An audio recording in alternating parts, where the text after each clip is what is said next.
अगर धनुर्विद होना है तो अकम्प हृदय चाहिए। एक पुरानी ताओ कथा है।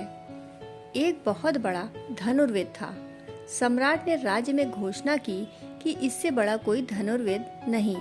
अगर कोई प्रतियोगी सोचता हो कि वह इससे बड़ा धनुर्विद है तो आकर प्रतियोगिता कर ले, अन्यथा यह आदमी राज्य का सर्वोत्तम धनुर्विद घोषित कर दिया जाएगा। फिर 3 महीने का समय दिया गया। दूसरे ही दिन एक बूढ़ा आदमी आया और उस धनुर्विद से बोला, इस पागलपन में मत पड़ो, क्योंकि मैं एक ऐसे आदमी को जानता हूँ जो तुमसे भी बड़ा धनुर्विद है। उस धनुर्विद ने कहा वह आ जाए और प्रतियोगिता कर ले। वह बूढ़ा हंसने लगा। उसने कहा, जो जितना बड़ा हो जाता है उतना ही प्रतियोगिता के पार हो जाता है। यह तो बच्चों का काम है, प्रतियोगिता। वह नहीं आएगा। अगर तुम्हें कुछ सीखना है तो उसके पास ले जा सकता हूँ। धनुर्विद हैरान हुआ, क्योंकि उसने सोचा भी न था कि बड़ा धनुर्विद हो, लेकिन बड़े होने के कारण प्रतियोगिता में न उतरे। छोटे उतरते हैं प्रतियोगिता में स्वभावतः, क्योंकि छोटे ही बड़ा होना सिद्ध करना चाहते हैं, इसलिए प्रतियोगिता में उतरते हैं ताकि सिद्ध हो सके कि हम बड़े हैं। जो बड़ा है वह बड़ा ही है, वह बिना किसी प्रमाण के बड़ा है। उसे कोई प्रतियोगिता और किसी सम्राट का प्रशस्ति पत्र नहीं चाहिए। मनस्विद कहते हैं, सिर्फ हीन ग्रंथि से पीड़ित लोग प्रतियोगिता में उतरते हैं, जो डरे हैं, जो भीतर तो जानते हैं कि हम योग्य नहीं हैं, लेकिन किसी तरह सिद्ध करना है तो कैसे करें।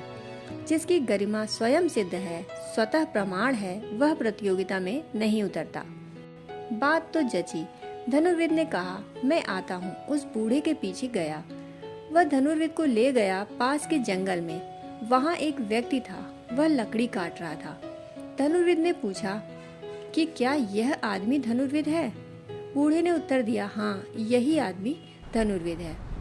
तो वह बोला, इसका धनुष कहाँ है?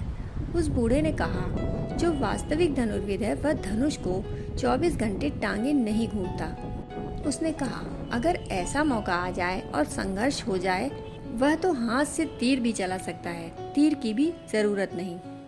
उस धनुर्विद ने कुछ दूर खड़े होकर एक आड़ से तीर मारा। वह जो लकड़ी काटने वाला लकड़हारा था, उसने लकड़ी का एक छोटा सा टुकड़ा लेकर तीर पर चोट किया। जो तीर आ रहा था वह तीर वापस लौट गया, जाकर धनुर्विद की छाती में चुभ गया। धनुर्विद उसके पैर पर गिर पड़ा। उसने कहा, मुझे क्षमा करें, मैं तो सोचता था कि धनुष के बिना कहीं धनुर्विद्या आती है, मगर तुम तो अनूठे हो। यह कला मैं कैसे सीख सकूंगा? उसने कहा, मेरे पास रहो, सीख जाओगे। 3 वर्ष लग गए। धनुर्विद वह कला सीख गया। फिर वह लौटने लगा सम्राट के महल। उस लकड़हारे ने कहा, रुको, मैं तो कुछ भी नहीं हूँ, मेरा गुरु अभी जीवित है। मैं तो ऐसे ही लकड़हारा हूँ, छोटा सा उच्छिष्ट गुरु से पा गया, वही हूँ। क्योंकि जो वास्तविक धनुर्विद है वह लकड़ी भी क्यों फेंकेगा, उसकी आंख का इशारा ही काफी है। अभी मत जाओ। यह यात्रा तो लंबी मालूम पड़ी। 3 साल तो इस आदमी के साथ बीत गए। सोचा था कि अब पारंगत हो गया, अब कोई उपद्रव न रहा, परंतु इसका गुरु भी है, लेकिन अब लौटने का कोई उपाय न था। उसे भी रस लग गया था। चला उस लकड़हारे के साथ पहाड़ की बड़ी ऊंची चोटियों पर। एक अत्यंत बूढ़े आदमी को देखा, जिसकी कमर झुकी हुई थी। वह कम से कम 100 वर्ष पार कर चुका था। उस लकड़हारे ने कहा, यही मेरे गुरु हैं। उसे थोड़ी हंसी आने लगी। इसकी तो कमर झुकी है, यह तो निशाना भी नहीं लगा सकता, लेकिन अब हिम्मत खो चुकी थी पुराने अहंकार की। उसने उस बूढ़े से कहा, हमें कुछ सीखना है, तुम्हारे चरणों में आए हैं। उसने कहा, पहले परीक्षा से गुजरना पड़ेगा, आओ मेरे पीछे। वह एक पहाड़ के कगार पर ले गया। वह एक भयंकर चट्टान थी, जो खड्ड के ऊपर दूर तक चली गई थी और जिसके नीचे हजारों फुट गहरा खड्ड था। यदि जरा सा चूक गए तो मृत्यु निश्चित थी। वह बूढ़ा जाकर उस चट्टान की कगार पर खड़ा हो गया, आधा पैर खड्ड में झांकता हुआ, कमर झुकी हुई, सिर्फ एक एड़ी के बल खड़ा। उसने कहा, आओ मेरे पास। धनुर्विद के हाथ पैर कांपने लगे। वह उससे कुछ फुट की दूरी पर ही घबराकर गिर पड़ा। जब उसने खड्ड के नीचे देखा तो शरीर ज्वरग्रस्त हो गया। उस बूढ़े ने कहा, तुम कैसे धनुर्विद हो सकोगे? जिसके मन में भय है उसका तीर निशाने पर कैसे लगेगा?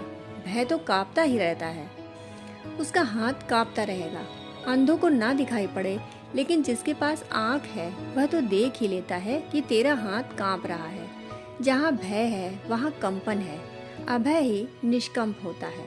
तू इतना कांप रहा है कि खड्ड के पास नहीं जा सकता, तो तू निशाना क्या लगाएगा? भाग जा यहाँ से।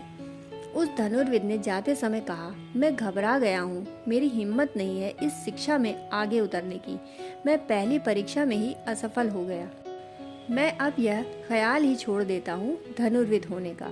आप ठीक ही कहते हैं, मेरे भीतर कंपन है, डर है, घबराहट है।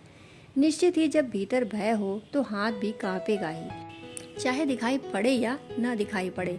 जब हाथ कांपेगा तो चाहे दुनिया को दिखाई पड़े कि निशाना लग गया है। लेकिन उस बूढ़े ने कहा, हम जानते हैं निशाना चूक गया।